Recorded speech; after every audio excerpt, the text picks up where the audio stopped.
¿Qué tal? Buenas noches. Bienvenidos a Espiral. Entre las muchas noticias que abundan en nuestro país, una importante y muy buena es el enorme crecimiento que está teniendo la minería. Después del petróleo y del turismo, se nos ha vuelto la tercera actividad económica que mayor derrama en divisas está dejando. Si miramos hacia Sonora, Baja California, Zacatecas, San Luis Potosí, observamos que de nuevo, como en la colonia o en el siglo XIX, la minería vuelve a ser fuente de riqueza. Cabe de todas maneras preguntarnos si en esta ocasión esos recursos naturales que están ahí enterrados permitirán que esa riqueza se reparta y para beneficio de la mayoría o vuelva a ser concentrada en unas cuantas manos. Y también cabe preguntarse si el medio ambiente está siendo vigilado y cuidado o estamos siendo demasiado laxos y por eso está viniendo este tamaño de inversión. Hoy hablaremos de la minería y de las políticas que harían que este sector crezca para favor y beneficio de nuestro país. Comenzamos.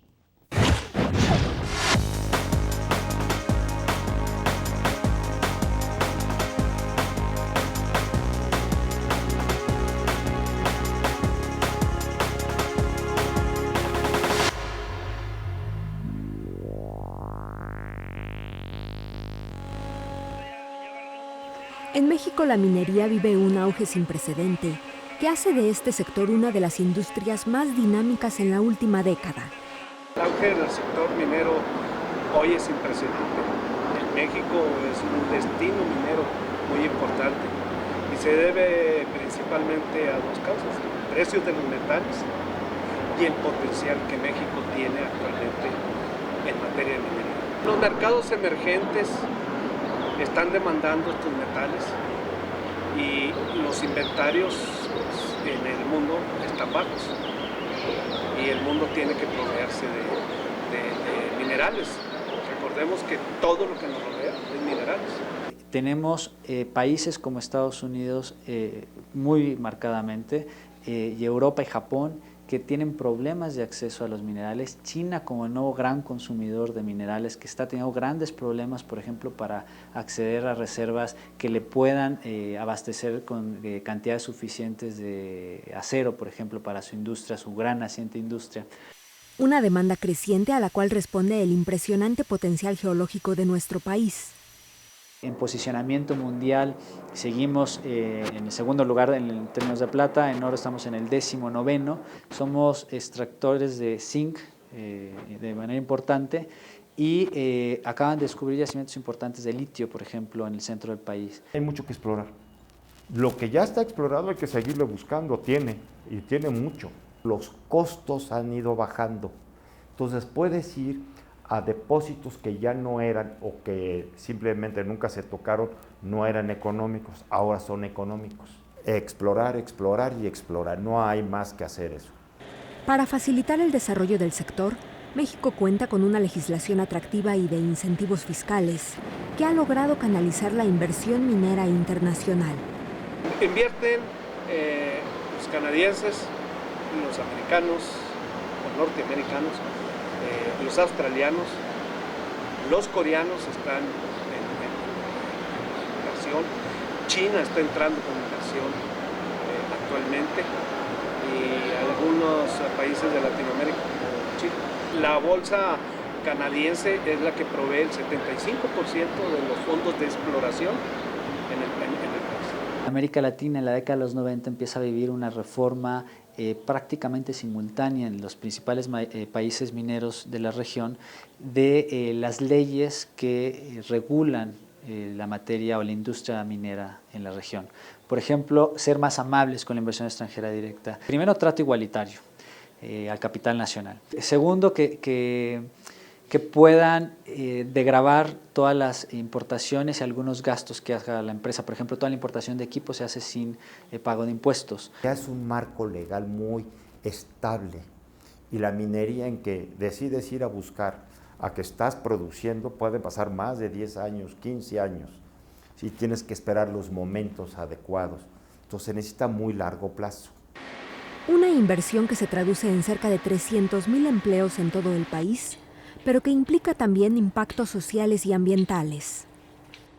Claro, llega la industria minera y dice, vamos a dar empleo, pero no, efectivamente dan, pero no dicen de qué naturaleza y en qué cantidad, ¿no? Hay proyectos mineros que tienen 200, 300 trabajadores. Es una industria que utiliza mucha maquinaria, poca mano de obra. No es esta vieja minería que daba grandes cantidades de empleo. Esto no es hoy día así. Lo que hay que hacer es alinear los intereses de las comunidades con los intereses de las operaciones mineras.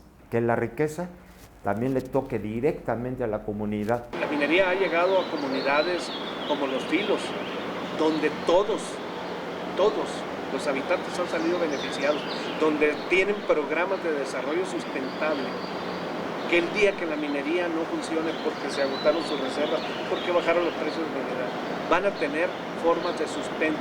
Hay una conciencia y acción ecológica sumamente importante. Y por ecológica no nada más se trata de no ensuciar esto o limpiar aquello. Y ya ven mucho a largo plazo, están manejando muy bien el agua, no están ensuciando el aire, no están ensuciando la tierra, no están ensuciando el agua. Hay una gran cantidad de regulaciones. El problema es que muchas de estas regulaciones no se cumplen y cuando no se cumplen, por ejemplo, la Profepa, que es la encargada de ir a cerrar estos proyectos porque están violando alguna de las regulaciones, no tiene la capacidad de monitoreo. La minería, primero, es una empresa, es un negocio, entonces se hace de la manera más rentable, no de la manera más responsable necesariamente. Evidentemente hay empresas y no niego la posibilidad de que puedan ser empresas que sean responsables. El asunto es que hay muchos casos en que no lo son. Actualmente la minería tiene el potencial para volverse un motor muy importante de desarrollo para México.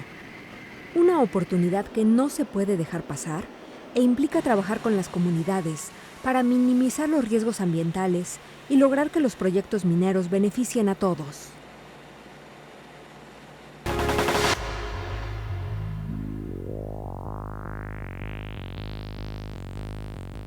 Pues abrimos el programa justamente averiguando por qué ha crecido tanto la minería en México y tenemos una mesa estupenda de especialistas, de conocedores del tema, quienes están en la inversión, en las cámaras, en el gobierno. Les agradezco muchísimo que nos acompañen y bueno, como es tradición en Espiral, les pido que ustedes sean quienes se presenten. Don Jorge, comenzamos con usted. Jorge Ordóñez, geólogo de la universidad, tradición minera y pasión por la minería. Muchas gracias por acompañarnos. Jesús Martín del Campo. Jesús Martín del Campo, geólogo en la Universidad Autónoma de San Luis Potosí, 36 años trabajando en todas las ramas de la industria minera. Actualmente director general de promoción minera de la Coordinación General de Minería de la Secretaría de Economía. Me da gusto tenerlo aquí. Margarita Gutiérrez, bienvenida. Gracias, soy química, trabajo en la Universidad Nacional Autónoma de México, básicamente en problemas de residuos y de impacto en suelo-agua, y he tenido la oportunidad de trabajar mucho con la minería. Llevo ya unos 25, 30 años. Usted nos va a dar la clave de qué tanto este desarrollo puede afectar o está afectando el medio ambiente. Me da mucho gusto tenerla aquí. Y está con nosotros también don Sergio Almazán. Bienvenido. Muchas gracias, buenas noches. Mi nombre es Sergio Almazán, director general de la Cámara Minera de México. Soy geólogo de profesión, egresado del Instituto Politécnico Nacional y pues por más de 30 años he estado en la minería. Pues bienvenidos, abrimos fuego. Decía hace un momento en la introducción que la minería es un sector en franco crecimiento.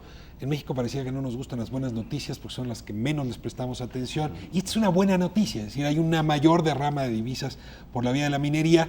Y antes de hablar de las consecuencias de ese crecimiento, me interesaría mucho que me ayudaran a dimensionar cuánto está creciendo y por qué está creciendo tanto la minería en nuestro país. Pues el valor de la producción minero-metalúrgica el año pasado ya ascendió a 13.360 millones de dólares. Se convierte... ¿Solo 13,000 millones de dólares en un año? 13.160 millones de dólares, el valor de la producción minero-metalúrgica el año de 2010. Esto la convierte en el tercer sector con mayores ingresos en el país, solamente después de lo que es el petróleo y las remesas. Incluso ya superó los ingresos por turismo. Mire, nosotros decíamos al principio que no, que el turismo estaba todavía por encima. No, ya es el segundo. Ya es el segundo, sí. Sin contar a las remesas. O sea, si pusiéramos actividades económicas, es petróleo y después es minería. Así es correcto. Sí. Ahora, denme un poco un parámetro, ¿cómo estábamos en 1995 y cómo estamos hoy? En 10 años. 10 años. En 10 años. De 2000 a la fecha, va como en 6 veces. 6 veces lo que teníamos en el año 2000. Es un crecimiento impresionante. Ahora, uno pensaría inmediatamente en la plata, porque este es un país con tradición de plata, pero entiendo que hay una serie de minerales que en otros tiempos no era posible sacar tecnológicamente o no eran del interés del mercado, que hoy se vuelven muy atractivos y que de esos minerales también hay cierto nivel de abundancia en nuestro país. Bueno, lo que realmente ha crecido es los tradicionales. El oro es uno de las maravillas de la minería mexicana ahora. Antes producíamos muy poquito, casi no calificábamos. Ahora es un productor importante, oro. ¿Porque encontramos nuevos yacimientos? Porque nos pusimos a buscar con tecnología moderna y nos ayuda el precio. Cuando hace 30 años buscaba uno una cantidad X, 7 gramos por decir algo, hoy en día con 1 gramo o menos por tonelada ya es económico. Es mucho Eso más ayuda. rentable. Entonces, oro y plata, ¿qué más? Te puedo dar un dato en oro. Del 2003 a la fecha, la producción de oro en México ha aumentado 250% y la plata el 60%. Y yo creo que eso es... Otro Cobre, dato, plomo. zinc, cadmio. La canasta principal de productos mineros, por ejemplo, en el 2010, está conformada, primero, el de mayor participación es el oro, por primera ocasión, con el 25%, seguido de la plata, con el 21%, después le sigue de la plata el zinc, después tenemos la parte del... perdón, en tercer lugar está el cobre, que por años había sido siempre el de mayor participación. Aquí hay una explicación que tal vez valga la pena señalar. Por una parte, como nos decía Jorge, el caso del oro es un caso de éxito, que de pasar de 20 toneladas que se producían a principios de los 2000, el año pasado ya tenemos 70 toneladas, nos convertimos en el 12º lugar a nivel mundial. Y bueno, decíamos, el cobre estaba siempre a la cabeza como principal participador en el valor de la producción. Sin embargo, recordarás, entra en suspensión de labores la principal mina de México, que era Cananea, y entonces pues eso hace también que la participación se reduzca. Se haya disminuido. Y si le aumentamos el interés que se tuvo por el oro, pues entonces es por eso que nos está dando... ¿La en este plata momento. sigue jugando un papel privilegiado? Por supuesto. Definitivamente. Seguimos siendo a nivel mundial Primer productor el primer del mundo. Regresamos a... No hemos perdido ese lugar. No, En los lo últimos- habíamos- Los varios años se perdió. pero en los 5 últimos 10 años. años llevamos No. ese lugar. No, lo A habíamos ver, perdido no. por 5 años. Y el año pasado ya recuperamos como el primer productor de plata en el mundo. Y como dato adicional, hablando de lo que decía Sergio, por primera vez también, a pesar de que somos el primer productor en el mundo de plata nuevamente, por primera vez el año pasado en valor ya se produjo más oro en México que plata. A ver, decía usted hace un momento que hay un desarrollo tecnológico que permite buscar mejor los minerales. Supongo que esta es una de las razones del crecimiento. Yo quisiera preguntarles qué otras explicaciones tendríamos para entender este crecimiento en esta última década. El precio. El precio de los El minerales. precio es básicamente el otro componente. Uno es el precio ha aumentado drásticamente en los últimos años y por otro lado la tecnología, no nada más para encontrarlos, sino para aprovechar los yacimientos. Son los dos factores que han hecho que... Los precio y tecnología serían parte de la explicación. Y hay un punto extraordinariamente fundamental y que es de gran auge: financiamiento. El financiamiento se ha vuelto muy accesible, se ha vuelto fácil y ágil, rápido, a través de la bolsa canadiense. Por eso el auge de las empresas canadienses en México. 3/4 partes de todas las empresas que hay extranjeras en México explorando son financiados a través de la Bolsa de Canadá. A ver, déjeme lo detengo ahí, porque sí necesito entender un poco el régimen legal. Y eso ayuda enormemente. El régimen legal. En México sigue siendo obligatorio que las empresas mineras que explotan la tierra sean mexicanas. Todas las con empresas participación trabajando- accionaria La mexicana. empresa es mexicana. Todas las empresas trabajando en México es condición sine qua non de que sean mexicanas.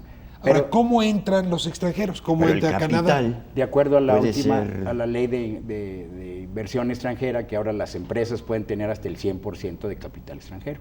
las empresas Mineras. están situadas en México, pero su capital puede ser extranjero. Hasta el 100%. Entonces ya son empresas extranjeras. Empresas mexicanas No, con no, no. capital A extranjero. ver, explíqueme. por Está favor. Si el capital es dentro extranjero, la del- empresa es extranjera. Dentro del esquema legal de México, es una empresa mexicana constituida con notario Es mexicano. una SA, DCB. Exacto. Con una dirección en México, paga impuestos, todo como cualquier empresa Pero es una mexicana. filial extranjera. Pero las acciones, el papel de la empresa, físicamente está en manos de un extranjero. ¿Eso en qué año cambió? 2005. A partir de 2005. 2005. Con la fue nueva- con la cuando nueva A cambió ver, ley la entonces ley. déjeme 2005. poner otra hipótesis. El cambio de régimen legal también ha favorecido este Muchísimo. desarrollo. Por supuesto. Muchísimo. Ahora, este es un país que tiene muy mala memoria, por lo menos muy mala narración histórica con respecto a los extranjeros explotando el subsuelo. Yo siempre he pensado que nuestra obsesión con el petróleo nació en realidad con la minería. La sensación de que empresas mineras, sobre todo el porfiriato, pero también en la colonia con los españoles, saquearon nuestro territorio y que no nos dejaron nada, sigue palpitando en la preocupación del mexicano. ¿Cómo estar tranquilos de que ahora no se repite esa historia, esa narrativa? O incluso no convendría cuestionar esa narrativa. Hay que cuestionarla, por supuesto. ¿Cómo que no dejó nada la minería española? Ahí está Guanajuato, ahí está Chihuahua, San Luis Potosí, Tasco. Pachuca. Más bien, Tasco, bueno. prácticamente todas las capitales de estado son producto de la minería. Y no solamente las ciudades, si nosotros nos podemos ver los puertos, la red de ferrocarriles, la red de electrificación, todo eso tiene origen en la minería.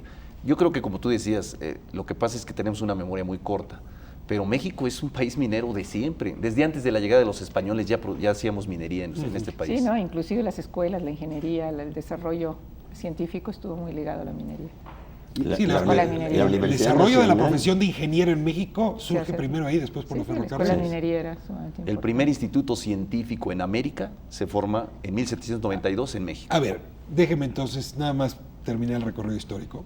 Sigo la lógica bien de la colonia. La colonia en este país se construye su desarrollo económico a partir de la minería Es correcto. y esas ciudades están ahí para poner testimonio. Sin embargo, el siglo XIX y sobre todo su final y con todo el porfiriato deja una triste memoria de explotación de trabajadores, de explotación de mineros, de ninguna protección sanitaria, de cero prestaciones, de un daño ecológico importante. Ahí está Cananea como historia también, en fin. Yo les pregunto, ¿cómo reaccionar frente a esa parte de la historia que debe haber dañado mucho el desarrollo minero del resto del 20? Si me permites, es realmente lo que tú decías al principio. Lo que pasa es que las historias positivas, las noticias positivas no venden y nada más nos acordamos de las noticias negativas. Pero estoy seguro que si pusiéramos en una balanza todo lo que nos ha dejado la minería a través de más de 500 años, es un legado hermosísimo, no solamente económico, que ya hablábamos de la parte de economía, sino social y cultural. Ujú. Es todo, y eso con creces supera sin duda algunos problemas que se han enfrentado a través de tantos años y que por supuesto cada vez tenemos que ser mejores. Margarita, ¿tienes opinión con respecto a esto? Me gustaría Mira. saber la opinión de Sí, una porque mujer ahorita al voy a respecto, además, abundar tiene contigo más en lo ambiental, sensibilidad. pero me No, sí, gustaría la conocer. ambiental, la parte sensibilidad. económica no la manejo, pero mira, la minería, primero vivimos en el siglo de los metales, eso es muy importante. Claro, no todos los metales tienen la misma importancia para la vida Entonces, ¿el diaria. siglo de los metales es este? Sí, El estamos en 21 un es el siglo de los metales. Bueno, no, el siglo XX, ¿no? Yo diría el siglo XIX fueron los siglos de la era de los metales, podríamos decirlo, si ya nos vamos a la parte histórica, ¿no? Una era o sea, ya no podemos pensar en construir con piedras, no podemos dejar de utilizar los metales. La tecnología no podría sobrevivir, no habría aviones sin metales. Ahora, no todos los metales tienen la misma importancia. Necesariamente para nuestra vida diaria es muy importante el hierro, muy importante el aluminio, muy importante el cobre. Otros no son tanto, ¿no? Los otros tienen otros usos. Perdón, yo iría más allá. Sí. Si no hubiera minería y hablando de toda la gama de minerales, no estaríamos aquí sentados en esta silla, no tendríamos un vaso, la cámara no existiría. O sea, seguimos en la era de los Sí, metales. ahora, De los minerales, yo los diría de minerales. los minerales, no La de era los los metales. De los minerales. Sí, porque hay sílice, no son metales, sí es un error, ¿no? La sílice no es metal, pero la sílice es importantísima. Yo creo que en este siglo sí el silicio va a ser determinante. Entonces, el impacto ambiental es fuerte. pero es como tener gas en la casa. No porque sea difícil o peligroso lo dejamos de tener, necesitamos cocinar. Entonces es una actividad que tenemos que hacer. Y cada mina impacta en forma diferente. ¿Por qué tenemos tan malos recuerdos de antes? Bueno, porque no había la conciencia del impacto actual. O sea, el número de minas era pequeño, los habitantes eran pocos, no se conocían las enfermedades relacionadas a la minería, ¿sí? Las enfermedades de salud de los mineros. De salud de los mineros. Historia. No había, eso fue creándose a través del tiempo. Entonces, muchas veces decimos, qué barbaridad, nos dejaron unos pasivos ambientales impresionantes, pero para ellos no eran pasivos, se compraban terrenos para dejar los residuos, era la manera en que se trabajaba. Realmente a veces es más responsable ahora que sí sabemos el daño y que lo seguimos haciendo. No sé si me explico. Bueno, y la clave es fuertes de la experiencia, cómo podemos que cuando no mejor. Tenían la menor experiencia. Me voy a corte y regresando, quisiera que me contaran de los proyectos principales que estamos viendo en el país. ¿Dónde están? ¿Qué características tienen? ¿Qué metales o minerales están extrayendo? Y ahora que decía, a la sal habría que meterla entonces en esta lógica, ¿no? Es un mineral fundamental. No, todo. Es que sin minería no habría nada. Regresamos a seguir hablando de la minería. Quédese con nosotros. Y se nos olvida que el yeso. Aquí siempre ha sido este pueblo 100% minero. Mi papá fue por 45 años minero de la mina de Santa Ana, él haciéndose cargo de la mina de El Buen Suceso. Él era explorador. Más que nada es fuente de trabajos aquí para la gente, toda la comunidad, que recordemos que somos 21 comunidad que pertenecen aquí a cabecera municipal y pues todos tenemos la necesidad de trabajar. Va a haber trabajo yo creo para mucha gente, tanto hombres como mujeres, y pues traen beneficios ellos como talleres. Se dice que se van a poner una tratadora de agua residuales para limpiar el agua, que va a servir también para aquí, para el pueblo.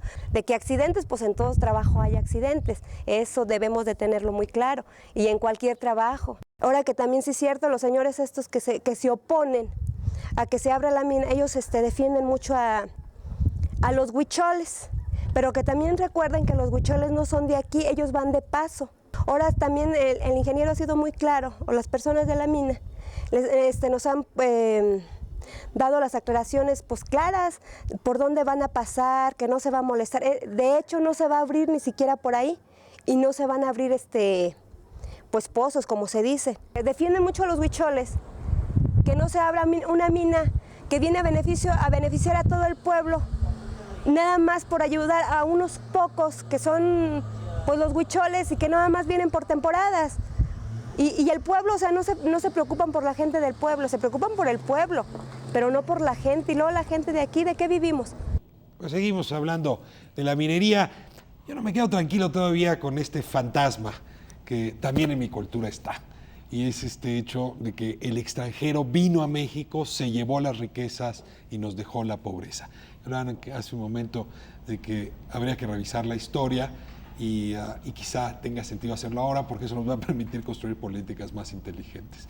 Yo les pregunto, esta historia del extranjero robándose los recursos, llevándose los metales. Me gustaría hacer un símil con hoy día. Por ejemplo, ¿cuánta agua utiliza 1 kilo de acero para fabricarse hasta ponerse en un vehículo, un automóvil, el carro que sale de la agencia? ¿Y cuánta agua se utiliza y se consume para hacer un par de jeans? Casi lo mismo. Si usted puede construir un coche. Un kilo de acero puesto en un automóvil, consumió a través de toda su fabricación, a través de todo lo que se necesitó, más o menos lo mismo, o quizás hasta un poco menos. ¿Y eso qué tiene que ver con la inversión extranjera? Bueno, a lo que voy es que percepción. Nadie habla de que los jeans están consumiendo agua, están contaminando, pero eso sí, la minería y los acerías y las minas de fierro, las minas de carbón, que hacen el coque. Son un producto nuevo. No, los jeans, bueno, por cierto, los jeans nacieron de un inmigrante franco-suizo que llevó esto a las minas de oro en California.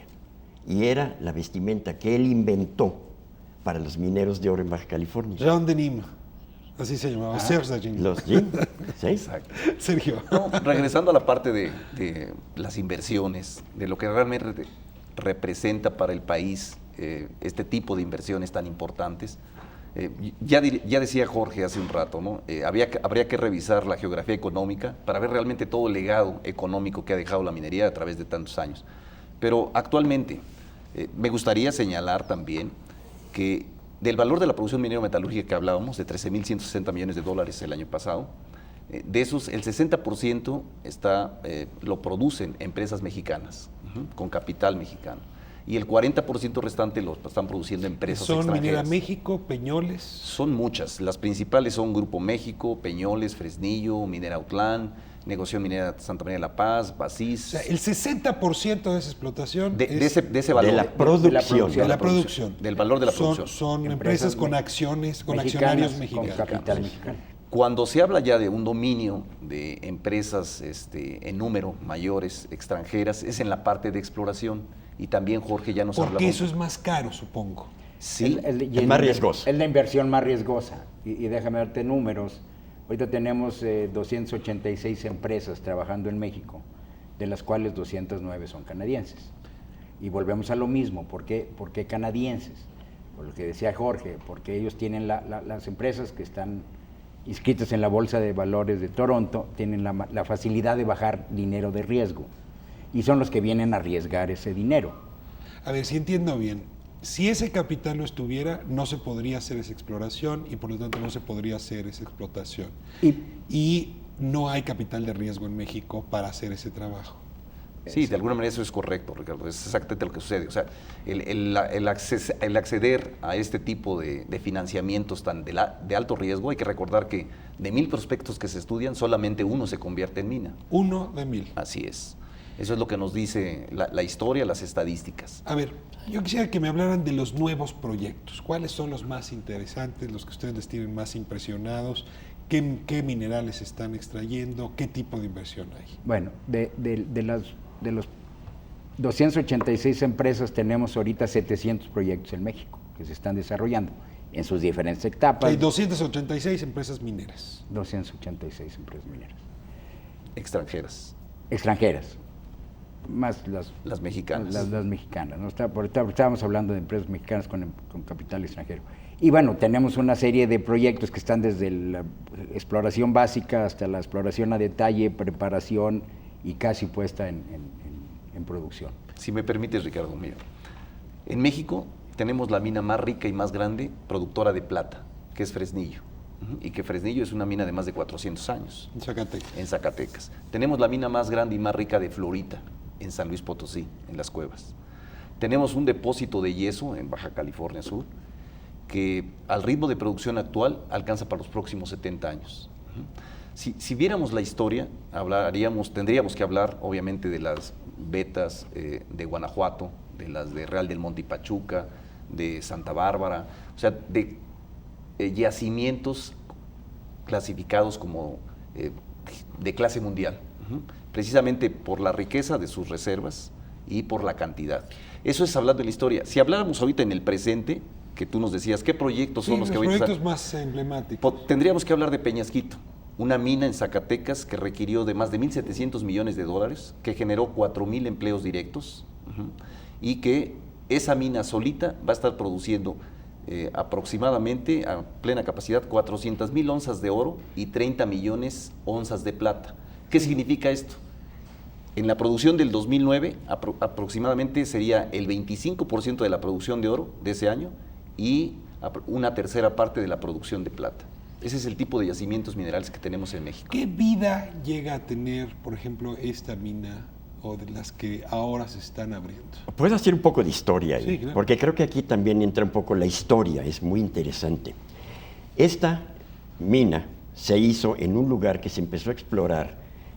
Probablemente lleva ya 400 años que la gente pasa y lo ve y no le hace mucho caso, pero realmente primera exploración seria, ya física, alrededor de los 1950, más o menos. Se hicieron varios tiros, se hicieron varias perforaciones y quedó hasta el año de 90. En el año de 90, o sea, 40 años quedó dormida y no se le hizo gran cosa. Esta mina, que es fabulosa, en aquel año tú podrías haber llegado, poner tu concesión minera y la mina sería tuya. Abandonada. Abandonada, nada. Bueno, Y a nadie se le ocurrió hacer y a eso. nadie se le ocurrió. A los 90s empiezan los precios, ahí empezó a haber algunas fluctuaciones, porque si tú recuerdas, los precios de los metales preciosos empezaron a reaccionar un poco cuando los disturbios mundiales del 68.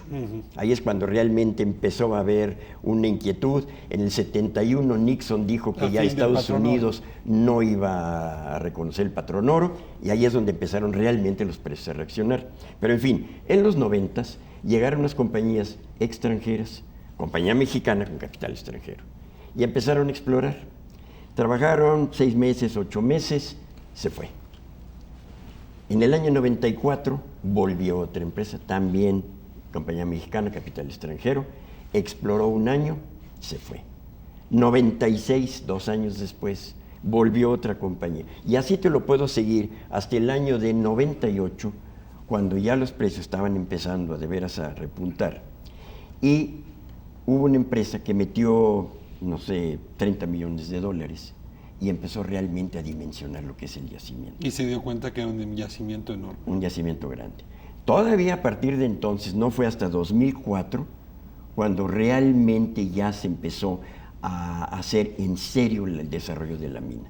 O sea, estamos hablando de 54 años de exploración, de meterle dinero, de invertir, antes de que el yacimiento tomara Ayuda a usted a la cara dimensionar. de lo que es hoy. Ayuda usted Entonces, a hay que dimensionar. poner esa dimensión. Y esto te habla precisamente del largo periodo de maduración de esta industria. los Ahora, yacimientos. una vez que una mina de estas funciona, ¿cuántos años de vida Ahí tiene? en esa pregunta te iba a decir mi experiencia. Esa pregunta me la hice, al no ser yo minera, al trabajar. Me he dado cuenta que no se puede decir. Hay una mina en la que yo trabajé, me dijeron 25 años. A los 25 años la exploración había dado otro tipo de minerales, la tecnología se desarrolló y tiene otros 25 años. O sea, es muy difícil. Los tiempos que me habían dado nunca han Se los sido pregunto reales. porque... Cambia perdón, precios, cambian los Cambian precios, precios. cambia la tecnología. Y los nuevos yacimientos Perdón que encuentran. regrese al tema histórico, pero una de las maneras como el gobierno de Díaz entregaba las concesiones mineras era otorgando exenciones fiscales de hasta 50 y 100 años. Bueno, claro, si esa mina daba 150 años, era un gran negocio para el país. No sé si gran, pero era un negocio para el país. Yo quiero preguntar si ese esquema sigue operando, porque la manera como se establece el régimen legal y sobre todo el régimen impositivo, pues pasa por la duración y por la inversión que se hizo. Pero estábamos platicando, Peñasquito, la gran mina de hoy en día.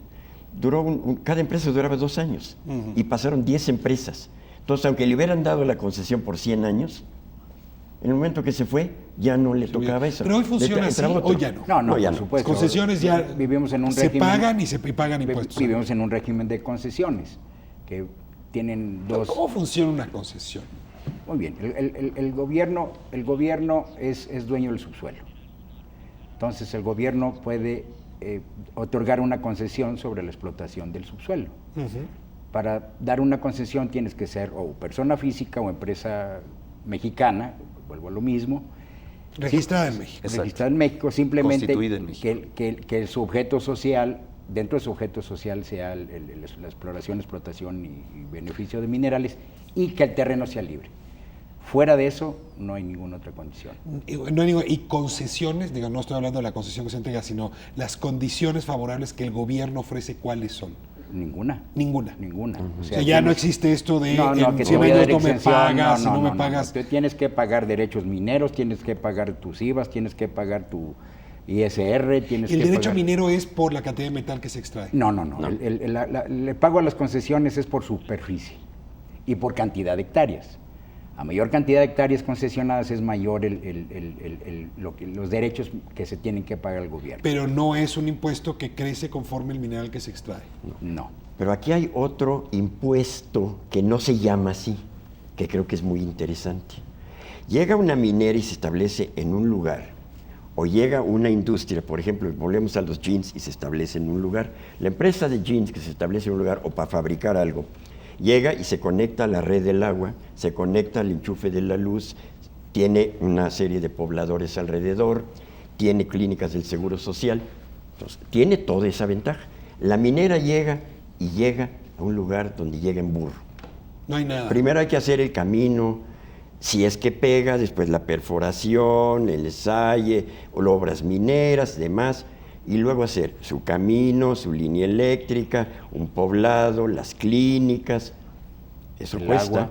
Y es una especie de impuesto que pagamos nosotros los mineros, que no pagan las otras industrias y que no se reconoce, pero que es muy importante. Ahora, eso va dentro de la concesión, la obligación de la empresa de proveer esos servicios. La obligación la tenemos nosotros porque para poder operar, pues tenemos que tener electricidad y agua y un poblado y todo. Es por sentido práctico. Ahora, estos impuestos, incluso que ofrece la concesión en los derechos mineros, son impuestos que se lleva la federación, Sí. como el petróleo, ¿no? Lo que deriva del petróleo le cae inmediatamente en el bolsillo del gobierno federal.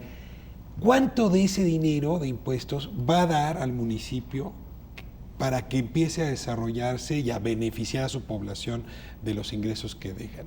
Hoy hay un impuesto municipal, Margarita.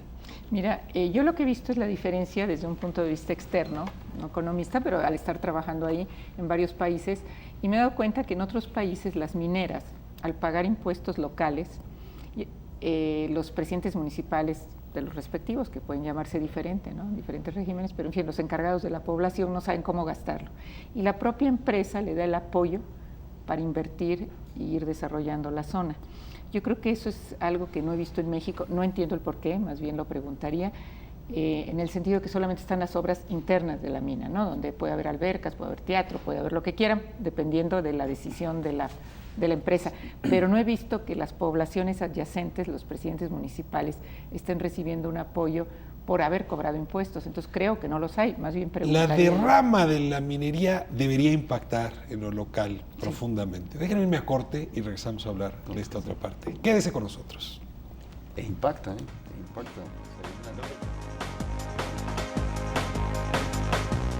Para nosotros es como que la mina está entrando un poco informal, a nuestro juicio. Necesitaríamos que la mina tome en conciencia que este pueblo es un pueblo delicado en cuestión arquitectónica, ecológica, ya de conocimiento a nivel internacional. Real de 14 es un pueblo que es conocido, evidentemente, y para mí la mina, pues, no estamos muy de acuerdo en que pueda tener un deterioro, o el plan de ellos todavía no lo dicen. Hemos preguntado a ellos cuál va a ser su plan, de dónde van a utilizar el agua, y son preguntas que todavía no nos responden. La comunidad está un poco escéptica a ese respecto. Nosotros desde el año 91 vivimos prácticamente de la afluencia de turismo, aunque tiene sus fluctuaciones, pero prácticamente toda la población vive ya de esta actividad. Entonces, bueno, sí estamos pues en ese tenor de que el pueblo tiene que seguir viviendo del turismo los próximos 150 años que faltan, y la minería, bueno, le dan un periodo de vida de 5 o 10 años, no saben, ¿no? Entonces sí queremos como que sepan ellos que Real de 14 hay gente que estamos muy conscientes del gran patrimonio que hemos heredado y que sí quisiéramos que fueran cuidadosos en ese sentido. Entonces, bueno, vamos a esperar qué estudios ellos hacen a este respecto, pero sí les estamos poniendo en la mesa pues que hay que respetar todo lo que es la cuestión wixárika de los huicholes, es una parte muy importante, la cuestión de paisaje cultural, que aunque no tenemos gran vegetación, pero ese es el decreto ya que existe como paisaje cultural, de los paseos a caballo, de todos los tours que se tienen en el pueblo, y la parte del agua. Son 3 cosas que estamos pidiendo a la mina, respete con todo el apego que puedan tener ellos. Debemos de estar informados y no solamente ver la bondad a corto plazo del empleo, sino qué me traerá como consecuencia esto, ¿no? Estamos de vuelta en Espiral hablando de la minería en México. Y bueno, antes de irnos a corte, les preguntaba por los impuestos locales que pagan las minas, porque esos son los que realmente redistribuyen la riqueza entre la población en las regiones enteras. Y Margarita nos hacía una reflexión interesante, que en otros países, si se hace análisis comparado, pues los alcaldes tienen una estrecha relación con las mineras, reciben parte de esos recursos y eso hace que la población en su conjunto se beneficie, pero que eso, decías, aquí en México no lo has visto.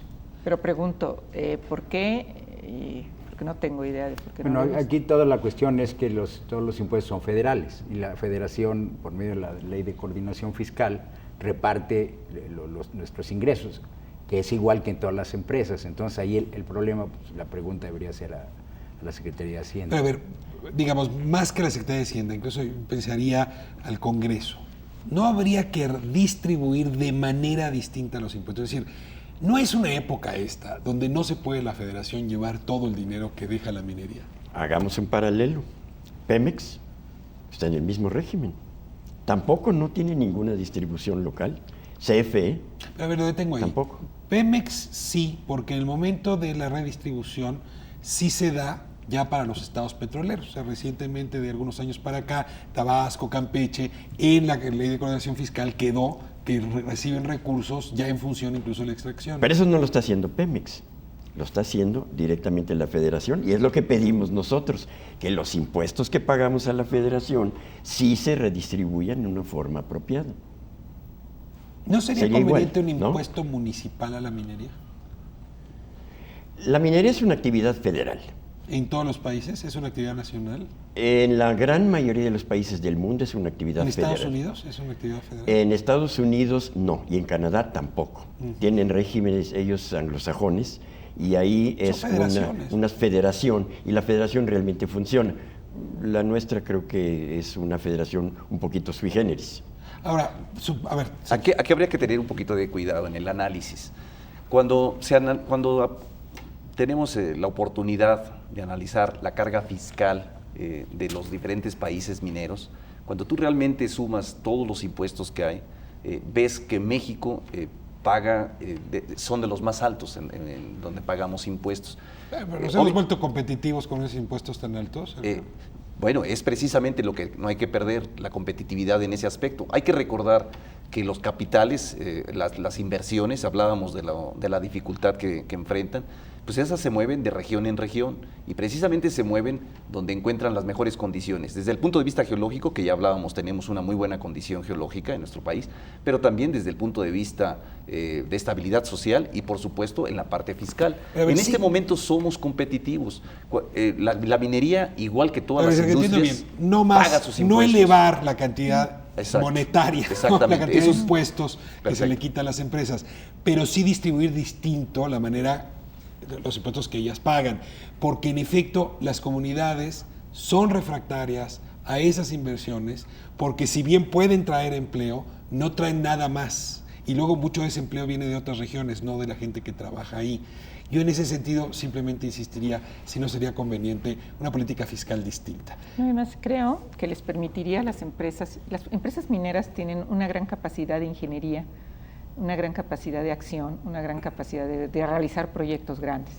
Entonces, por ejemplo, los grandes problemas de México ambientales para un ayuntamiento, que es la basura, el agua, todo esto para una empresa minera sería muy fácil resolverlo, siempre y cuando hubiera esa comunicación, esa redistribución de ingresos, el hecho de que los municipios tuvieran dinero y las empresas pudieran apoyarlos, entonces podrían ser municipios modelos, ¿no? Muy fácilmente, eso creo, porque yo veo la potencialidad que tiene la empresa. Impacto ambiental. A ver, cada vez que se va a construir una mina, hay una declaratoria de impacto ambiental que establece, si no me equivoco, la Profepa. Yo quisiera saber si Semarnat. Yo quisiera saber si está funcionando, es decir, si es riguroso, si es serio, si es cuidadoso, o esa es una de las flexibilidades. Por supuesto que está funcionando, y de hecho somos de los países de mayor regulación en cuestión de impacto ambiental y que realmente se está llevando. La minería convive perfectamente con la naturaleza. Es una falacia de que la minería no puede coexistir con la naturaleza. México somos uno de los países más regulados en cuestión de ecología y se cumple, porque finalmente, si no para estar la Profepa, para castigar o regular que se cumpla. Ahora, la otra, si vemos, hablando de los proyectos... Déjame preguntarle directamente, el proceso que le llaman de lixiviación, que sirve, entiendo, para limpiar el oro. Hay una gran queja de que ese proceso puede erosionar subsuelo, puede lastimar las aguas si no se tiene cuidado, y que algunos de los proyectos de los que hemos estado hablando no lo traen. Afortunadamente tenemos a la química. Ella es parte precisamente. Vamos a hablar del impacto minero. Bueno, yo ahí disiento un poco. Sí se puede convivir con la naturaleza dependiendo cuál es tu entorno. O sea, cada mina es un caso especial. No se puede generalizar. Yo siempre les digo que podemos globalizar la economía, pero no la geografía. Y la minería es un ejemplo de esto. ¿Cómo es el yacimiento? A lo mejor la composición del yacimiento es muy simple, muy limpia, digamos. ¿Cómo se va a extraer qué tan rico es el yacimiento, Hay cómo se va a poblaciones extraer. no cerca. Y la población sí, depende también qué riquezas naturales tenemos, qué clima. No es lo mismo manejar Chiapas que manejar el centro o el norte de México. Es una diferencia enorme. ¿Y la institución mexicana tiene la flexibilidad para tratar cada mina por sus propios méritos? Yo creo que sí. Lo que pasa es que en la minería es tan cara, volvemos al punto, que solamente los grandes grupos mineros pueden realmente resolver los problemas ambientales. Por desgracia, los pequeños mineros no tienen la capacidad económica de hacerlo, porque tú Entonces, estás el impacto sacando... ambiental normalmente se le da a las grandes. Sí, pero la grande tiene y yo creo que México podríamos ser punta de lanza en el desarrollo de soluciones ambientales, porque muchas cosas no están resueltas a nivel mundial, ¿no? Hay muchas cosas que resolver. Y entonces los grandes países mineros son los que están haciendo investigación. Y a veces creo que más que normas y normas y normas, aunque yo participo en la elaboración de normas, la norma es una de los instrumentos que hay. ¿Es mayor tecnología entonces? No, es digamos, la relación, los compromisos que pueda tener el sector minero para cuando cierra, el cierre, que sea un buen cierre de mina, que se desarrolle investigación al respecto, que está muy muerta la investigación en esos aspectos. Y entonces lo que creo de la empresa minera es que sí puede convivir siempre y cuando se seleccionen los sitios adecuadamente, y eso es lo que trata de hacer. ¿Y el manejo de tóxicos, de desechos tóxicos? Bueno, esos desechos, bien, lo que estamos haciendo es sacando elementos que estaban abajo de la tierra y los sacamos afuera. Y para esto pues tenemos un impacto físico, tenemos que sacarlo y eso implica un impacto físico, y los siguientes los dejamos en un medio oxidante, que hay aire, donde no había aire. Entonces, lo que se tiene que entender es que hay un control de proceso y al final el control de lo que dejamos. Si esas dos cosas se cumplen, el impacto se minimiza. ¿Y se están cumpliendo? Si tú me dijeras, a ver, del 1 al 10, ¿cómo andamos en México? Es que es tan diferente. Hay minas que cumplen al 100%, hay minas que no cumplen, muchos operan... ¿Por qué? ¿Porque la autoridad reguladora no hace su trabajo? No, porque bueno, la minería pequeña pues cumple como va pudiendo, ¿no? O sea, que cumple como va pudiendo. Esa es la realidad. La otra es que hay muchas cosas que técnicamente se están resolviendo poco a poco. Luego había procesos muy antiguos, ahora se sabe que el proceso puede ser mucho más controlado. Las nuevas minas entran en las nuevas tecnologías mucho más cuidadas, pero las antiguas tienen tecnología todavía de hace un tiempo y no es así de fácil cambiarla. Ricardo, sin embargo, ahí me gustaría que no se quedara la percepción de que la industria minera de México enfrenta un problema en el medio ambiente. Yo creo que es al contrario. Hemos avanzado muchísimo en materia ambiental. Se tienen 4 normas específicas para la minería, precisamente una de ellas la de lixiviación, ¿sí?, de metales. Se tiene la de exploración, se tiene la de construcción y operación de presas de jales. Tenemos estudiando un reglamento para el destino de los residuos. Y bueno, hemos tenido diferentes convenios a través de los últimos años con Semarnat, con la... ¿Con quién otro hemos tenido? Bueno, obviamente con la Secretaría del Trabajo, con CONAFOR también hemos tenido. Cuando está hablando, habla de la Cámara. Así es, de la Cámara Minera, y que representa a todas estas la empresas. reforestación. Y lo que te decía, la industria minera en los últimos 6 años ha plantado más de 10 millones de árboles. Después de la industria papelera es la que más ha plantado. Ahora, estamos cumpliendo cabalmente con el medio Margarita ambiente. nos arroja un problema, y es el de la minería pequeña, que linda con la minería clandestina. Pero está disminuyendo, creo yo. ¿Y qué es realmente A ver, ¿dónde andamos con el tema de minería clandestina? Bueno, en cuestión de minería clandestina ya es realmente muy poco. La minería clandestina se da en las minas y se dio años anteriores, ahorita pudiera ser en algunos lugares, donde por el precio de los metales, la gente que después cerraban la mina se meten, quizá en algunos casos, a sacar los hilitos más ricos y ahí luego vender el pequeño oro, la plata. Pero eso es mínimo, realmente es mínimo. Entonces la minería informal, la que no alcanza... La minería informal es mínima, y la pequeña minería tiende a desaparecer. Porque es intensiva en capital la que está funcionando. Precisamente, porque además ahorita la minería se ha vuelto un negocio de volumen, como todo en la economía. Sí. Es una economía de escala, se ha vuelto una economía de volumen. Entonces, los pequeños mineros prácticamente han desaparecido. Cerramos con condiciones laborales. Sergio. No, sin embargo, digo, también es una cuestión técnica el tipo de yacimientos que tú tienes. O sea, ahora estamos hablando de los grandes depósitos a cielo abierto, grandes vetas. Sin embargo, el pequeño minero pues podrá existir, podrá regularse adecuadamente, siempre y cuando sea una operación formal, por pequeño que sea. Me voy con el último tema, condiciones laborales, porque yo aprecio enormemente un país competitivo, con actividades económicas competitivas, siempre y cuando no jueguen sobre algunos factores. Y uno de los factores sobre los que no puede jugar son las prestaciones y la seguridad social que requieren los mineros. ¿Cómo vamos en esa dirección? Y yo ahí quisiera preguntarle concretamente a don Jorge, si la presencia extranjera sirve para eso. La minería mexicana, y dentro de minería mexicana incluyo todas las empresas, porque son empresas mexicanas, cumple leyes mexicanas. La minería que tiene capital extranjero, además, cumple normas en sus respectivos países. En este caso estamos hablando que la principal es la canadiense, hablemos de esa. La minería canadiense, además de cumplir norma mexicana completamente en todos sentidos, tiene que cumplir norma canadiense también. Yo creo que eso le da una mayor riqueza también.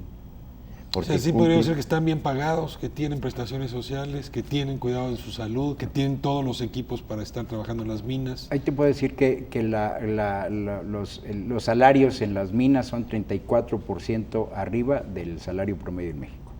34%. Si uno es minero está ganando sobre 34% arriba del promedio. Bueno, eso es muy asombroso. Cuando llega uno a las minas, las líneas de camionetas nuevas.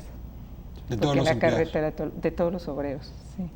Sí, es que ahí es importante, Ricardo, clarificar esa parte. O sea, nosotros representamos a la minería organizada, formal de México, y que realmente nos deberíamos de sentir orgullosos todos los mexicanos de ella, ¿no? Desgraciadamente hay minería informal, que en ocasiones son las que desgraciadamente enfrentan más problemas desde el punto de vista ambiental y desde el punto de vista de seguridad. Y ese es un problema. Pero hoy por hoy la minería tiene empleos competitivos, tiene salarios competitivos, como lo señalaba aquí Jesús Martín. Hay que recordar que la minería tiene presencia en 24 de las 32 entidades federativas. Y después de la agricultura y tal vez la ganadería, es la que mayor dispersión geográfica tiene. En esas regiones donde no hay muchas oportunidades de desarrollo y los salarios, sin duda, son favorables. Se nos acabó el tiempo. Yo quiero decirles que comencé el programa con algunos prejuicios, ahora me quedo con más juicios que prejuicios y se los agradezco mucho. Son datos que son poco conocidos y si una actividad se nos ha vuelto de nuevo tan importante, hay que prestarle atención. Seguimos hablando de la minería. Un gusto estar aquí. Gracias por la invitación. Nos vemos próximo lunes, 10:30, 11 TV México. Muchas gracias por habernos permitido entrar a sus hogares.